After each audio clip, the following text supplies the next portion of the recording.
والصلاة والسلام علی من لا نبی بعدہ۔ انیق احمد صاحب نے ایک آدھ حصہ گفتگو کا ان کی اگر نکال دیا جائے تو بہت جامع گفتگو کی ہے مولانا کے حوالے سے، اور ایک نیا نقطہ نکال دیا ہے جس سے ہم بھی کوشش کریں گے کہ فائدہ اٹھائیں کہ مولانا کے یہاں دلی اسکول اور حیدرآباد اسکول اپنی بلندیوں کے ساتھ ایک ہو گئے ہیں، تو یہ بہت نئی بات انہوں نے کہی ہے۔ تو اس میں ایک مطلب یہ میں پہلے ہی ذرا اس جملے پہ اپنی داد دے دوں تو وہ یہ ہے کہ دلی اسکول میں جو ہے وہ لفظ کو فصاحت کے قانون کے تحت رکھنے پر زور دیا جاتا تھا۔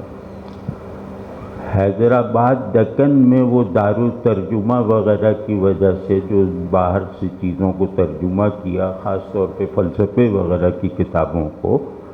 تو انہوں نے اردو وہ لفظ کی بجائے انہوں نے لفظ میں معنی دینے کی صلاحیت کو بڑھایا،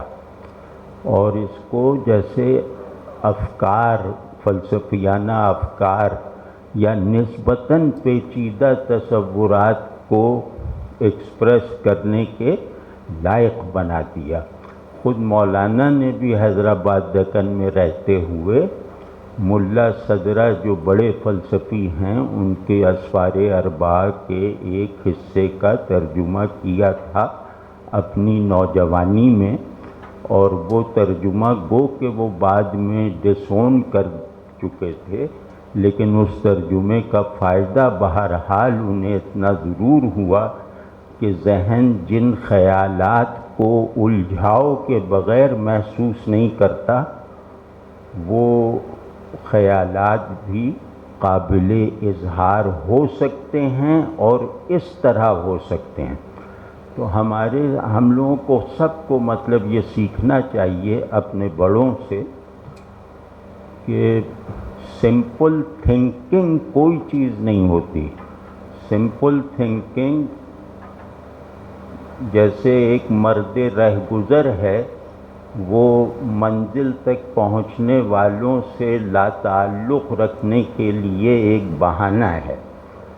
جو دماغ الجھے ہوئے خیالات کو ان کی فکری تاثیر، ان کی تخیلی بناوٹ اور اس موضوع کی جو ہے وہ ذہن کے نزدیک وہ اہمیت جہاں تک یہ پہنچ نہیں پا رہا، اگر اس طرح سوچنے کا عادی نہیں ہے تو پھر مطلب یہ کہ دین فتویٰ بن جائے گا، باقی سب چیزوں میں فائلیں لکھنے کے سوا ہمیں کوئی صلاحیت نہیں رہ جائے گی۔ تو مودودی سے میں اب یہاں سے عرض کرتا ہوں، وہ اصل میں بھولنے لگا ہوں تو نوٹ وہ کیا نام ہے، ہاں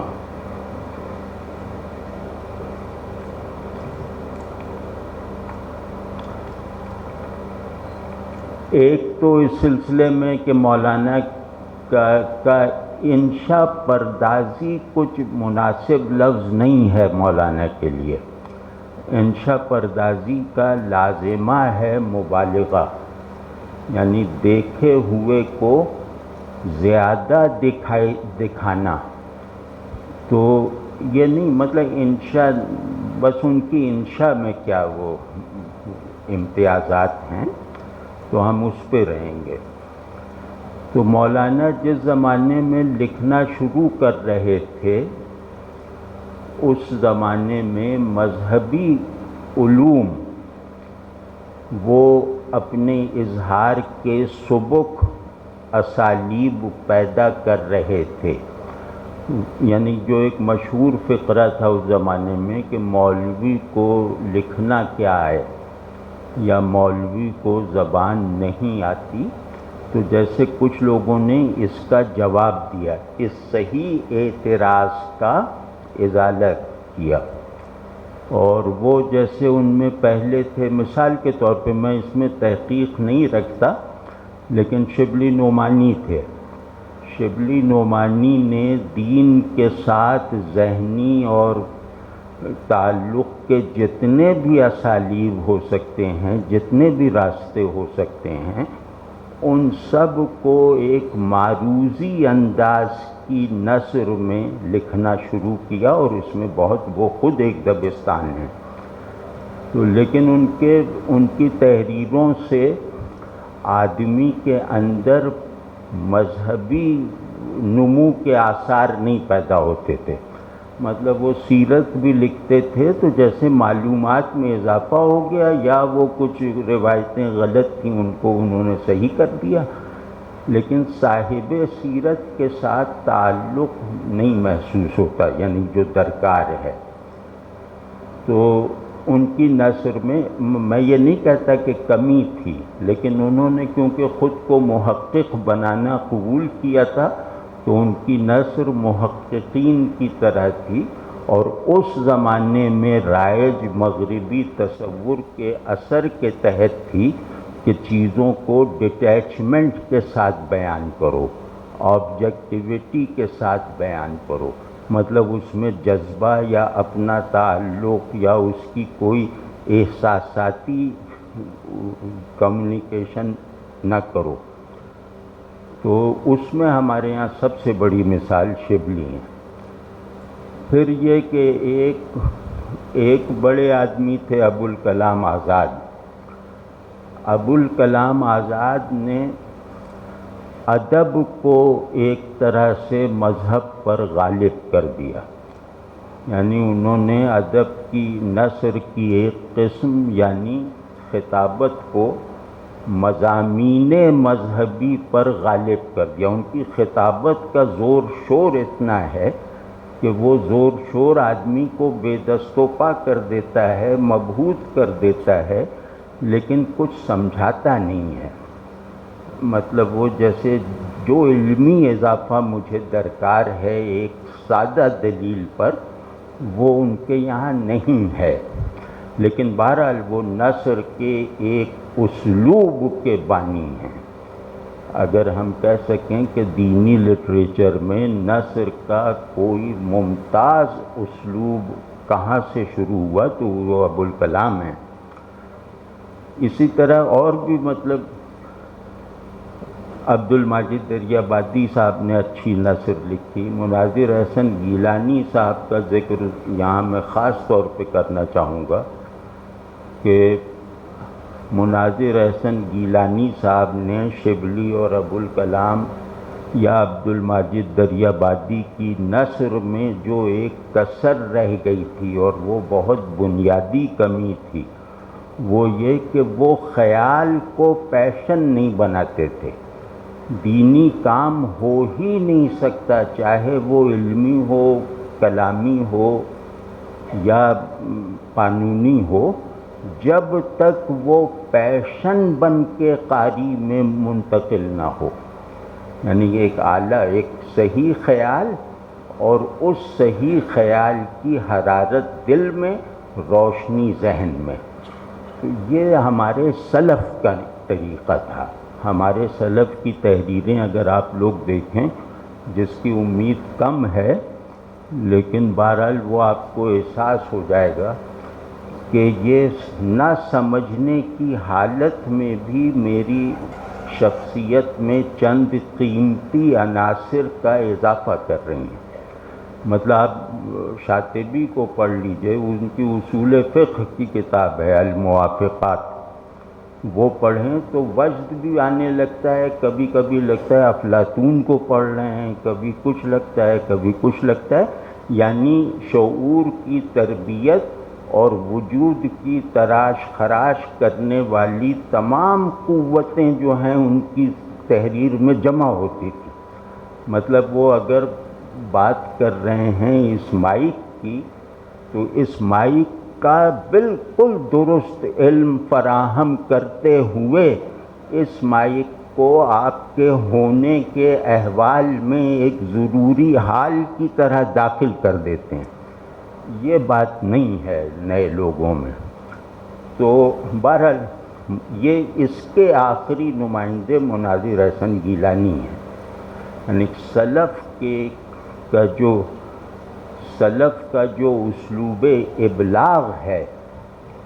اور سلف کے یہاں جو جذبہ اظہار ہوتا تھا وہ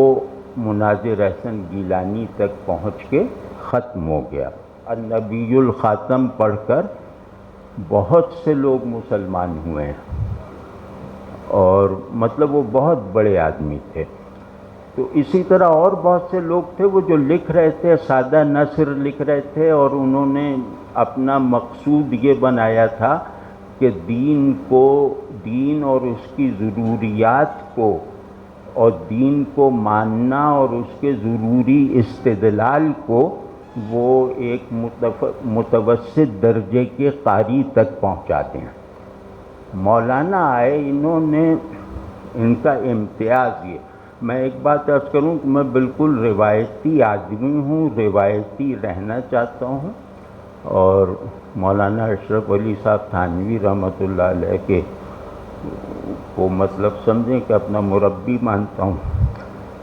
اور یہ اس لیے بتا رہا ہوں کہ یہ جو یبوست اور گھٹن طاری ہے نا،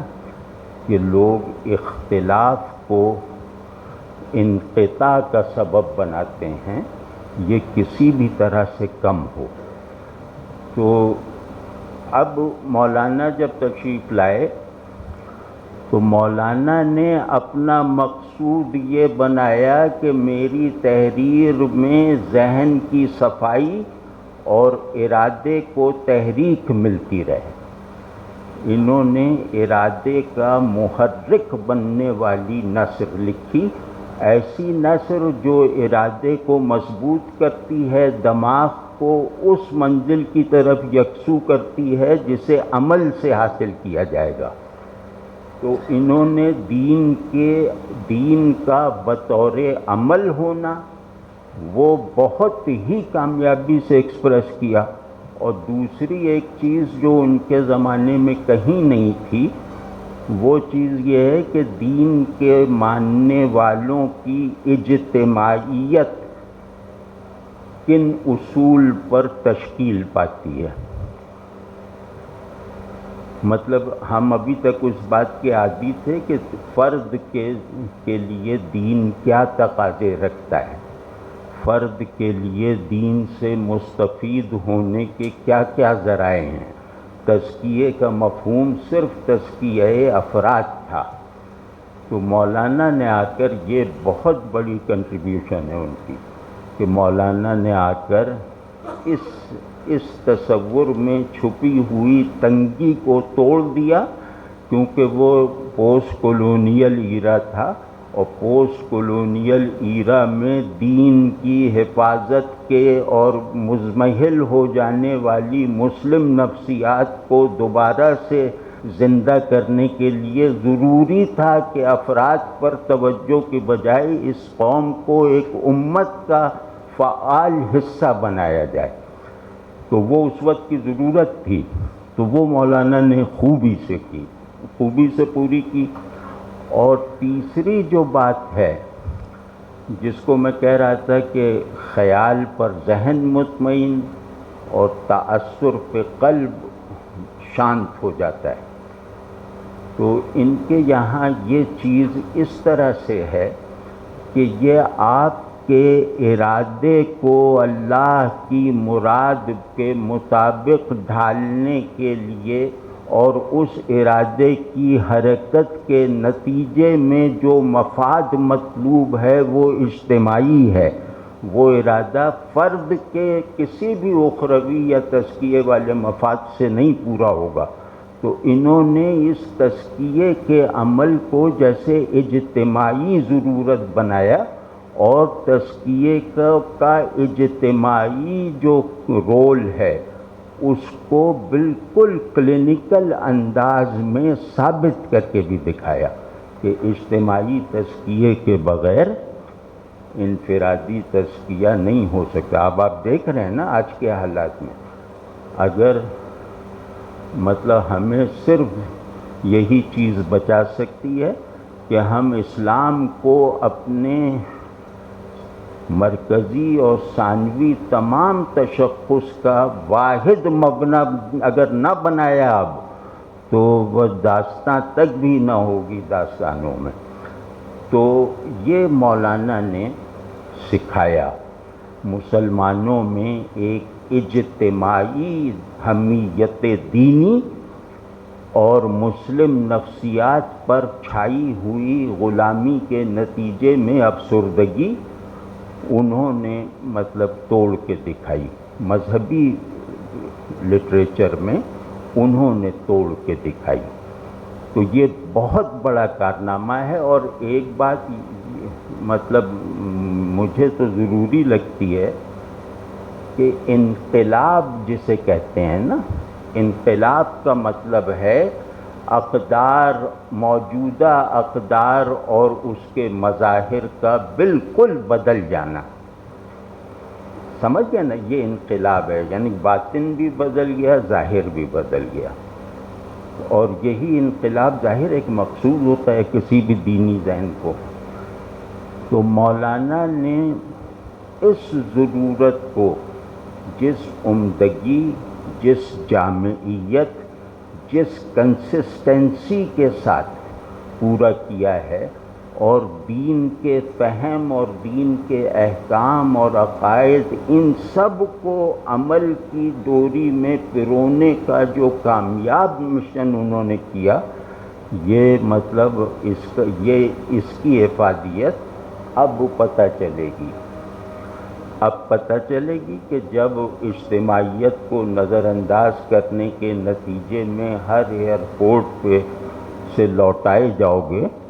تب پتہ چلے گی کہ اگر ہم ایک اجتماع میں ڈھل چکے ہوتے، ہم اپنی پازیٹیوٹی کے ساتھ اپنی اجتماعی تشکیل اور اس اجتماعی تشکیل کی برکات دنیا کو دکھا چکے ہوتے، تو آج اس طرح ذلیل نہ ہو رہے ہوتے. آج وہ ماحول ہے کہ نظام بدلے بغیر فرد کا تزکیہ بھی ناممکن ہے. سیاسی نظام، حکومت، ریاست، ان سب کی شمولیت نہ ہو تو اب فرد کا تزکیہ ناممکن ہے، کیونکہ اتنے مظاہر پیدا ہو چکے ہیں انکار دین کے، اور اتنی ضروریات پیدا ہو چکی ہیں دین کو چھوڑنے کی، کہ وہ آدمی اپنے آپ کو اس بہاؤ میں بہنے سے روک نہیں سکتا. تو اس بہاؤ ہی کو، اس چشمے ہی کو ہمیں ڈھانپ کے دوسرے چشمے سے پانی جاری کروانا ہے. تو یہ ممکن نہیں ہے کہ ریاستوں کی یکجائی اور یکسوئی کے بغیر اور مکمل شمولیت کے بغیر، نظام کے مذہبی ہوئے بغیر یہ ہو سکے. تو یہ مولانا کی لاجک آج سمجھ میں آتی ہے. مولانا کا جو یہ پیغام ہے، یا مولانا کی دینی فکر کا جو یہ خلاصہ ہے کہ انسان پر اثر انداز ہونے والے آرڈر کو بدلو. وہ آرڈر اگر ٹھیک ہوگا تو آدمی بھی ٹھیک ہوگا، اور وہ آرڈر اگر تمام بے حیائی وغیرہ کو مسلط کیے رکھے گا تو میں کب تک دوسری نظر ڈالنے سے بچوں گا؟ میں کہتا ہوں آج بھی نہیں بچ سکتے. تو وہ سوسائٹی اسلامی ہو ہی نہیں سکتی ڈھیلے ڈھالے معنی میں، جہاں دوسری نظر سے مرد کو رکنا آسان نہ ہو. ٹھیک، دوسری نظر وہ سمجھ گیا نا، جو حدیث شریف ہے کہ پہلی نظر مباح ہے، دوسری نظر کا وبال ہے. تو اب اس سے کہاں سے بچیں؟ اب دین کے تمام اقدار، تمام نفسیاتی اصول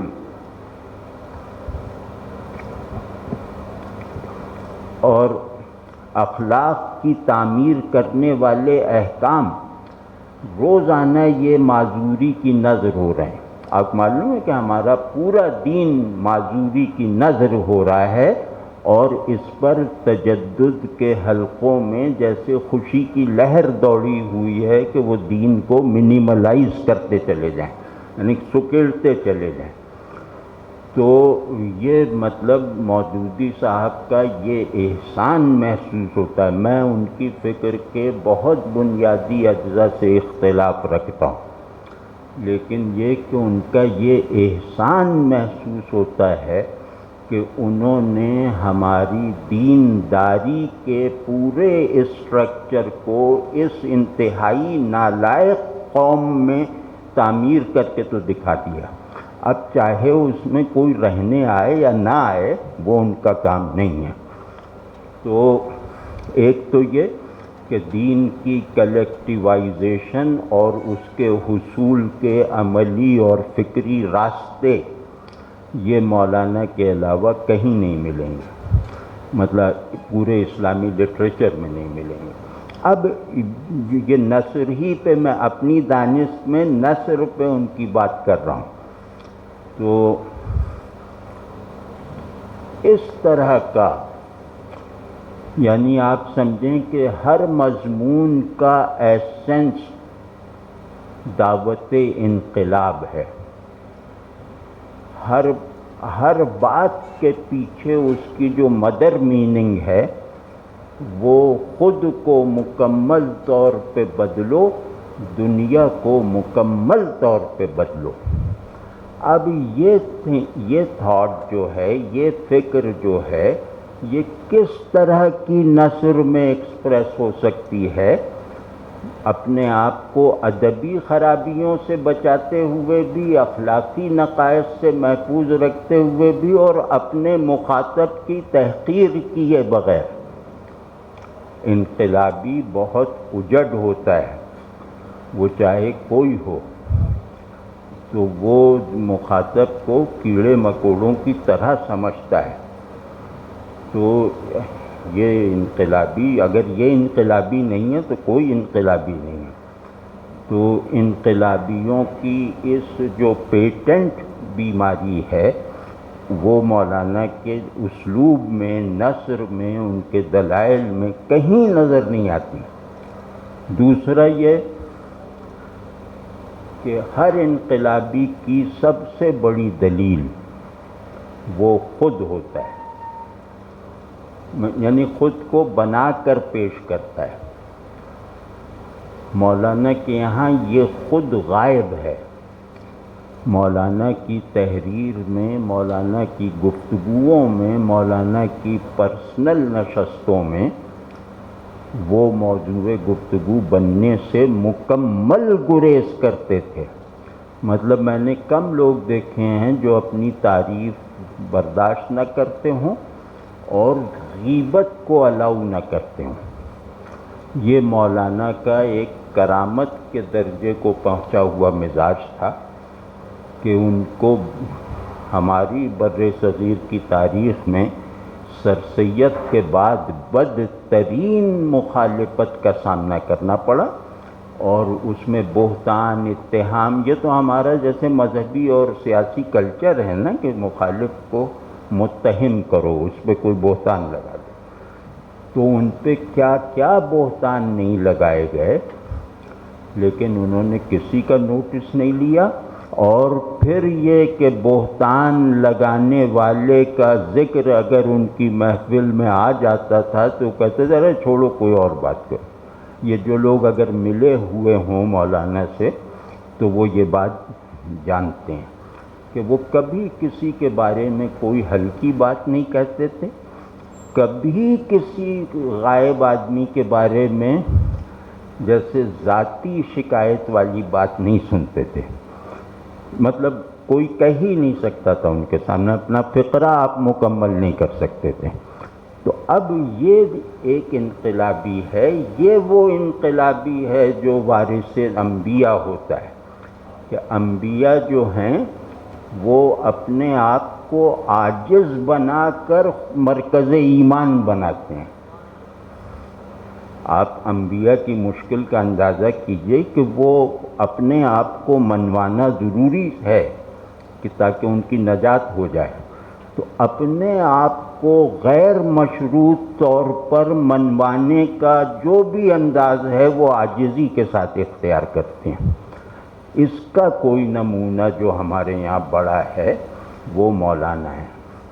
اور مولانا کیونکہ مقرر نہیں تھے، ان کی دعوت کا بہت کم حصہ بھی شاید تقریری نہ ہو، وہ تحریر کے آدمی تھے، تو یہ جو ان کی تحریر ہے،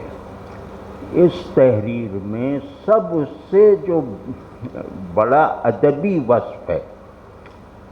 وہ یہ ہے کہ یہ ایک طرح سے سہل ممتنع میں لکھی گئی نثر ہے۔ سہل ممتنع شاعری کی اصطلاح ہے، لیکن اگر کسی کی نثر پر وارد کی جا سکتی ہے تو وہ مودودی صاحب کی نثر ہے۔ تو سہل ممتنع تو ظاہر ہے سبھی جانتے ہوں گے، تو یا میں وہمی آدمی ہوں تو کہہ دیتا ہوں کہ سہل ممتنع کسے کہتے ہیں۔ تو اب اگر آپ کسی کو کہیں کہ کھانا تناول فرما لیجئے تو وہ کہے گا بڑا مشکل ہے یہ جملہ، مطلب اب ہم لوگوں کی یہ حالت ہو گئی ہے۔ تو خیر، سہل ممتنع کہتے ہیں کہ سنتے اور پڑھتے وقت کوئی قول یا کوئی شعر، کوئی بیان، وہ آپ کو ایسا لگے کہ تو بالکل اس کے پیچھے جھانکنے کی ضرورت ہی نہیں ہے، یہ تو میں بھی کہہ سکتا ہوں، لیکن آپ کہنے بیٹھیں گے تو آپ کو لگے گا کہ آپ کو عمر نوح بھی مل جائے تو نہیں کہہ سکتے، تو وہ سہل ممتنع۔ تو سہل ممتنع کی تعریف یہ ہے، اس کو مولانا کی نثر پہ اپلائی کر کے دیکھیے کہ سوائے ایک کتاب کے اصول و مبادئ تہذیب جو ہیں، اس کے علاوہ مولانا کے یہاں اصطلاحی انداز نہیں ہے نثر کا، وہ تھوڑی مشکل کتاب ہے، اور باقی ہر جگہ پر پڑھنے والے کو لگتا ہے کہ میں پوری بات سمجھ گیا، مجھے مطلب اس فقرے کو دوبارہ پڑھنے کی ضرورت نہیں ہے، یا اس پیسج کو دوبارہ پڑھنے کی ضرورت نہیں ہے، اور وہ اپنے احساس میں صحیح ہوتا ہے، کیونکہ مولانا کا مقصد اس سے حاصل ہو جاتا ہے کہ ان کا پڑھنے والا اس کو پورا سمجھنے کا ایک اپنے اندر اعتماد پیدا کر لے۔ لیکن دوسری نظر کبھی بھی ڈال کے دیکھو، جو آج کل جماعت اسلامی والے بھی نہیں ڈالتے، وہ کبھی ڈال کے دیکھو تو تمہیں پتہ چل جائے گا کہ مفہوم جو میں نے سمجھا ہے وہ صحیح ہے، کامل نہیں ہے۔ یہ نثر کا کمال ہوتا ہے کہ آپ کو غلط مفہوم نہیں اخذ کریں گے، لیکن جو مفہوم بھی آپ اخذ کریں گے وہ صحیح ہونے کے باوجود، آپ کے لیے کافی ہونے کے باوجود مکمل نہیں ہو سکتا۔ ٹھیک ہے، جیسے میں ایک مثال ایسے عرض کرتا ہوں کہ مولانا کا ایک مضمون ہے نیاز فتح پوری کے رد میں، اور وہ ان کی جوانی کا مضمون ہے، اس کا عنوان ہے تجدد کا پائے چوبیں۔ تو اب مجھے فرض کیا پائے یہ ان میں لفظ کو لغت میں اگر دیکھنے کی ضرورت ہے تو وہ تو ہوگی، لیکن یہ کہ اگر مجھے لفظ میں نے پڑھا ہوا ہے کہیں اسکول میں سیکھا ہوا ہے تو میں اس کو پورے لفظ کو پڑھ کے کہوں، یہ پورے عنوان کو پڑھ کے کوئی ایسا نہیں ٹھٹکوں گا نہیں، اور یہ عنوان مجھے کسی چیلنج کی طرح نہیں لگے گا، بس میں داد دوں گا کہ واہ کیا عنوان ہے۔ لیکن اگر آپ کو پائے چوبیں کے اوریجن کا پتہ ہے، اگر آپ کو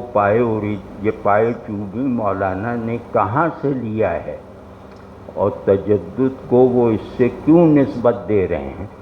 یہ موجودہ صلاحیت کا آدمی عمر بھر نہیں دریافت کر سکتا۔ واضح ہے نا یہ بات؟ تو یہ ہے سہل ممتنع،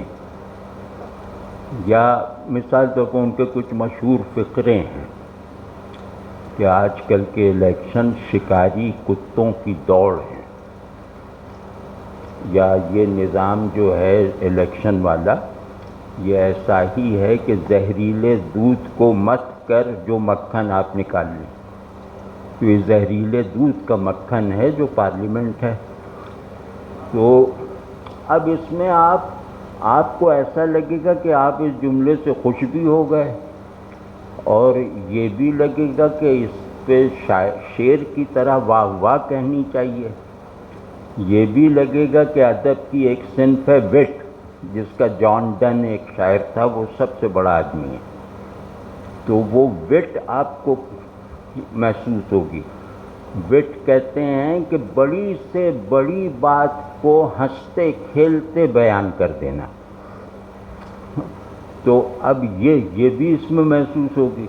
اور پھر اگر آپ تھوڑا شاعری کی روایت کو جانتے ہیں اور یہ دیکھیں کہ مولانا روم نے فرمایا تھا کہ پائے استدلالیاں چوبیں بود، پائے چوبیں سخت بے تمکین بود، یہ جو فلسفہ بنانا چاہتے ہیں دین کو، ہر بات پہ استدلال کروانا چاہتے ہیں، تو ان کا پاؤں جو ہے یہ جس جگہ کھڑے ہیں اور جس پاؤں سے کھڑے ہیں وہ لکڑی کا ہے، اور لکڑی کا پاؤں جو ہے، لکڑی سے بنا ہوا پاؤں زیادہ دیر تک تمہارا بوجھ سہار نہیں سکتا، وہ چل نہیں سکتا اس رفتار سے۔ تو اب یہ ایک دم جیسے جگمگانے لگتا ہے، اور اس کے ساتھ ساتھ ہماری مذہبی نفسیات میں ایک منفی پن کا ازالہ بھی کر سکتا ہے کہ مولانا روم اور مولانا مودودی تو ایک ساتھ نام نہیں لیا جا سکتا، بالکل ہی دونوں مختلف شخصیتیں ہیں نا، تو ان دو انتہائی مختلف ہو سکنے والی شخصیتوں میں ایک زندہ پسندیدہ ربط آپ کو اپنے اندر محسوس ہوگا، جس کی وجہ سے آپ ان پہ زبان درازی کرنے سے باز رہیں گے۔ تو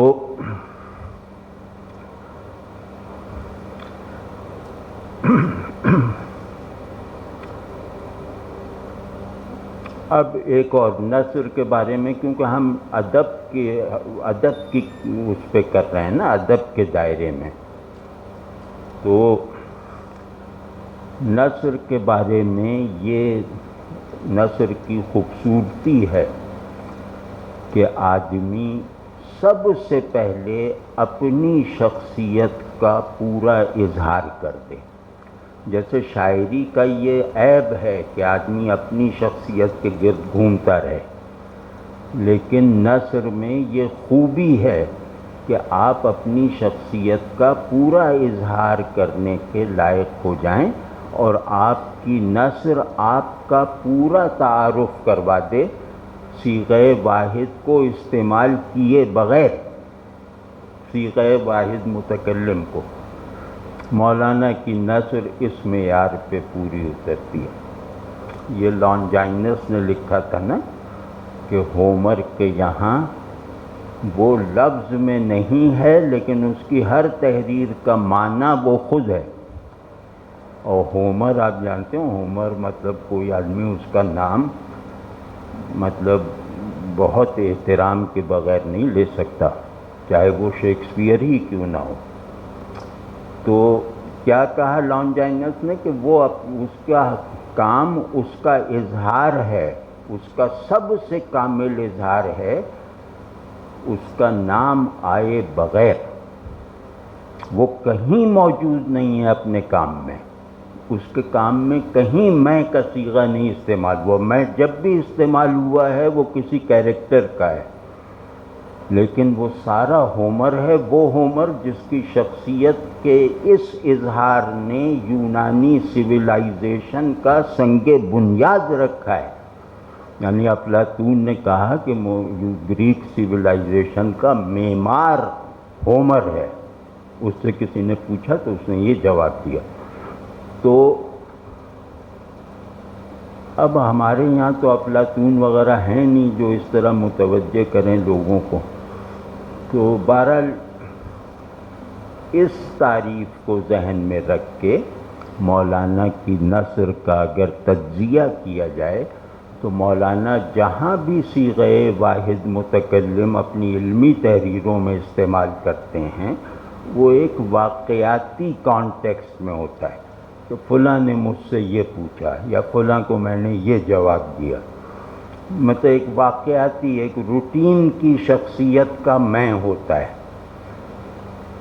اور جہاں جہاں بھی وہ بڑی باتیں کرتے ہیں وہاں خود کو مکمل طور پر اس سے علیحدہ رکھتے ہیں، مطلب اس کے کانٹینٹ کا حصہ نہیں بنتے۔ متکلم اگر اپنے کانٹینٹ سے باہر نکلا رہے تو اس سے بڑا نہ کوئی آدمی ہوتا ہے نہ اس سے بڑا کوئی کرافٹس مین ہوتا ہے۔ تو آپ دیکھ لیجیے، آپ لوگوں میں تو ظاہر ہے آپ تو سب، تو ان کی نثر ان کی شخصیت کو سمجھنے اور جاننے میں معاون ہے، خیالات نہیں، خیالات تو چھوٹے لوگوں کا تعارف ہوتے ہیں، وہ اگر پان خریدنے جائیں گے تو وہ جملہ بھی ان کی بڑی شخصیت کا اظہار ہوگا۔ تو اپنی ذات سے مکمل بے نیازی اور لا تعلقی ان کی اتنی سچی تھی، اتنی استقامت کے ساتھ تھی کہ یہی بے نفسی، یہی بے خودی ان کے اسلوب تحریر میں سے چھلکتی ہے۔ وہ میں بتاتا ہوں کیسے۔ مطلب مولانا نے خود کو چھپا کر ظاہر کیا ہے، اور جو آدمی اپنے چھپاؤ کے ساتھ اظہار پا جائے اس سے زیادہ ظاہر کوئی نہیں ہوتا۔ تو وہ اب اس میں جو ہے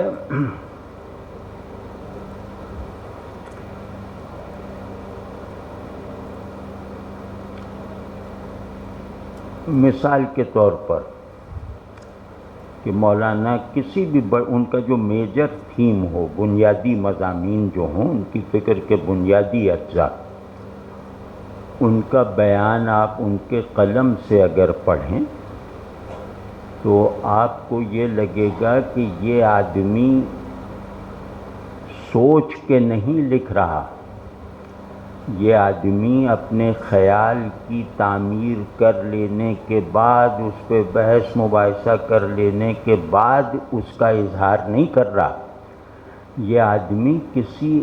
ڈیوائن ٹرانس میں لکھ رہا ہے۔ اس نثر کا فلو ایسا ہے کہ جو اظہار خیال کا فلو ہو ہی نہیں سکتا، مطلب ایسا بہاؤ ہے کہ وہ بہاؤ ادراک میں نہیں ہوتا، وہ بہاؤ جب ادراک میں نہیں ہے تو اظہار میں کیسے ہے؟ کیونکہ آدمی سوچتا ہے نقطوں میں، اور پھر کچھ نقطوں کو جوڑنے میں کامیابی حاصل کر لیتا ہے تو اس کو ایکسپریس کر دیتا ہے۔ لیکن یہ جو بہاؤ ہے کہ یہ ایک لکیر کی طرح، ایک رود آب کی طرح کہیں سے بھی گیپ لائے بغیر چلتی چلی جا رہی ہے، یہ چیز اللہ سے تعلق کے بغیر، اللہ پر خود کو نثار کیے بغیر، اللہ کی کتاب کو اپنے لیے کتاب وجود بنائے بغیر ممکن نہیں ہے۔ تو وہ گویا متکلم ہی کلام ہے، مطلب مولانا کی فکر تکلم میں آ کر، اظہار میں آ کر ان کے اس مرتبے پر زیادہ شہادت دیتی ہے کہ یہ شخص روایتی اصطلاح میں فنا فی اللہ ہے۔ فنا فی اللہ بھی ظاہر ہے سب آپ لوگ تو ہوں گے بھی، لیکن فنا فی اللہ کا مطلب ہے کہ انتہائی جبری خواہشات بھی اللہ کے لیے پسندیدہ بن جائیں۔ میری بہت چھوٹی چھوٹی خواہشات بھی اللہ کی خوشنودی کی اطمینان بخش ضمانت بن جائیں۔ یہ آدمی فانی فی اللہ ہے۔ تو جیسے ہم سب نے دیکھا کہ ان کی یکسوئی، ان کی کنسسٹنسی، ان کی دنیا سے بے رغبتی، کیونکہ دین آپ کو اپنا جزوی یا چھوٹا یا بڑا ترجمان بنا ہی نہیں دے سکتا، مطلب آپ کو ترجمانی کے منصب پہ وہ بیٹھنے بھی نہیں دے گا، چاہے وہ جمعے کا وعظ کہنے کے لیے ہو، جب تک دنیا سے بے رغبت نہیں ہو۔ دنیا سے بے رغبتی شرط دین ہے، تو دنیا سے بے رغبت ہوئے بغیر اسے بدلا نہیں جا سکتا۔ تو یہ جو ہے یہ مولانا کی زندگی اور مولانا کی تحریر، اور اس تحریر میں ان کی اپنی طرف سے چھپائی ہوئی شخصیت کا اللہ کے فضل سے اظہار، یہ بڑی بات ہے۔ اور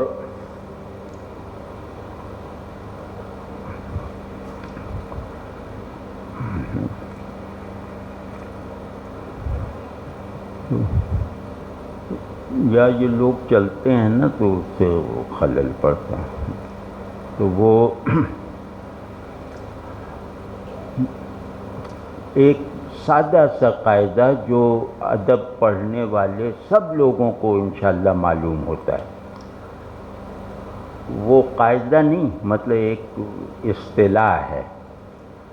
کہ نثر کی 6 قسمیں ہوتی ہیں، 6 جیسے اس کے اصناف ہوتی ہیں۔ اسالیب نثری 6 طرح کے ہوتے ہیں،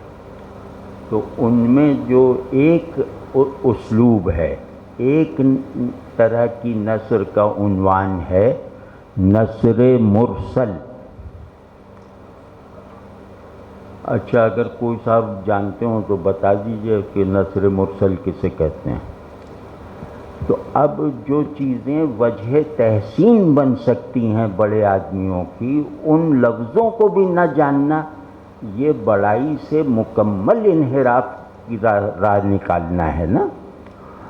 تو نثر مرسل کہتے ہیں کہ جس کو ایسی نثر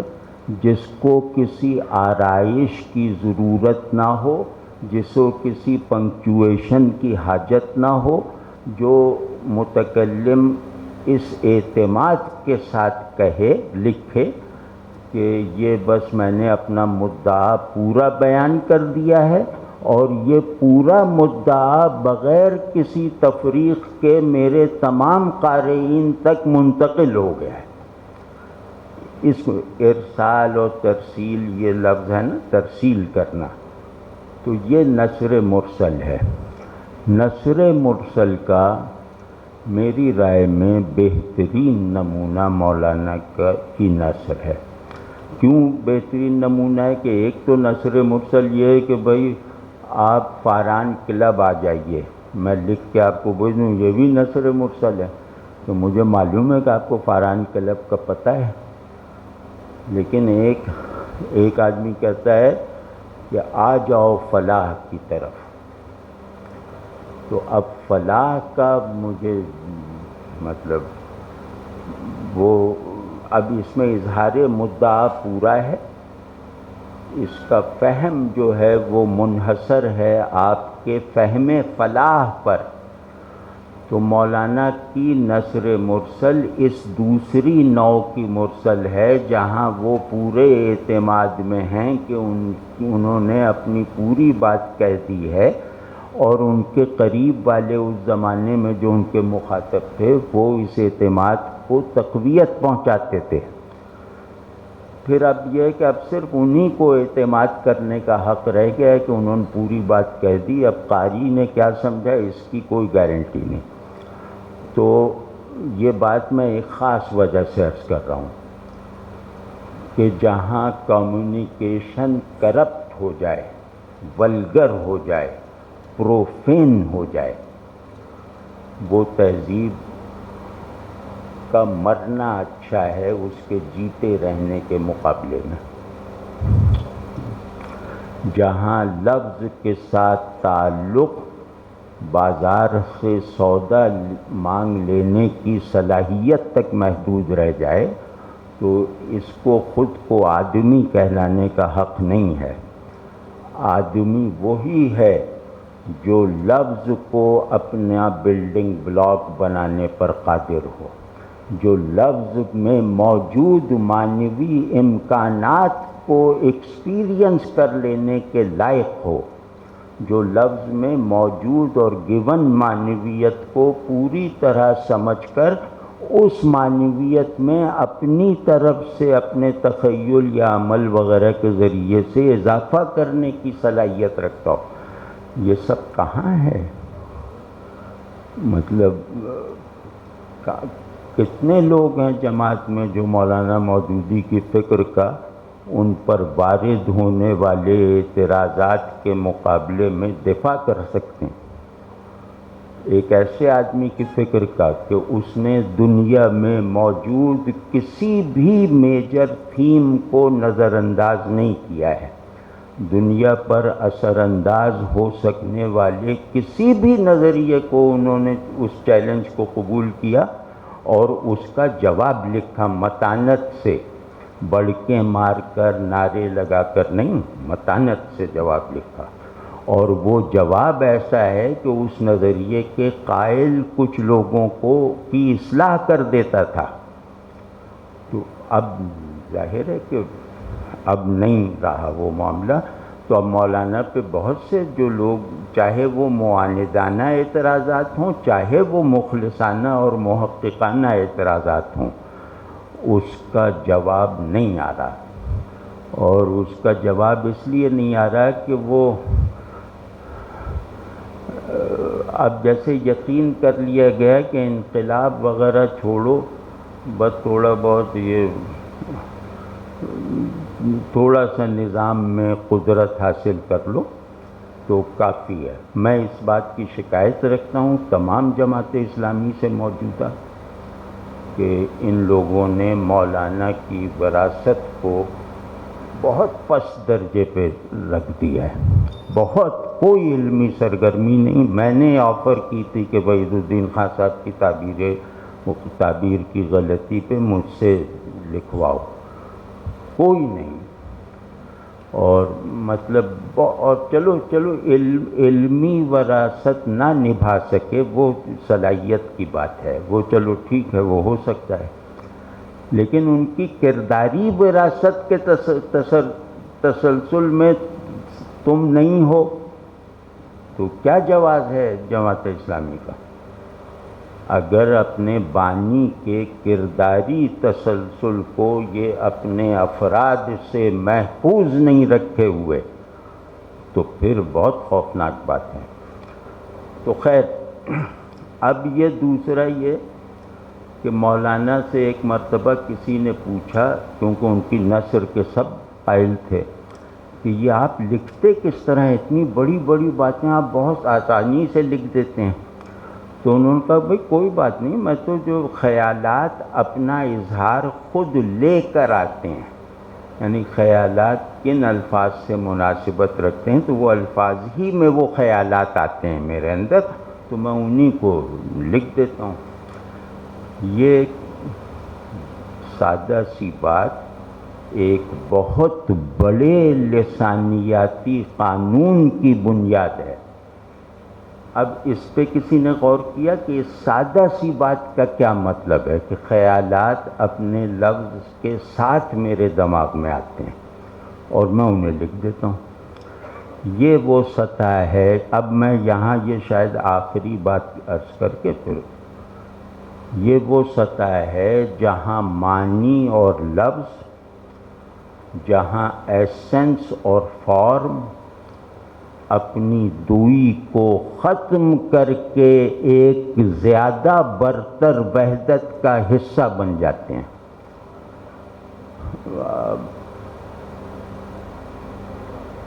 جیسے لفظ الگ ہے، معنی الگ ہے، مطلب لفظ درخت الگ ہے اور درخت الگ ہے۔ ایک آدمی آتا ہے ایسی صلاحیت ادراک اور ایسی قدرت اظہار کے ساتھ کہ وہ لفظ اور معنی کی اس دوئی کو ختم کر کے انہیں ایک پوری جو اللہ کی طرف سے بنائی گئی وحدت حقیقی ہے اس کا حصہ بنا دیتا ہے۔ تو یہ اس کو لسانیات میں کہا جاتا ہے کہ جو اس دوئی کو ختم کر دے وہ زبان کا احسان مند نہیں ہے، زبان کا محسن ہے، اور جو اس دوئی کو ختم کر دے وہ ذہن کا محتاج نہیں ہے، ذہن کا مربی ہے۔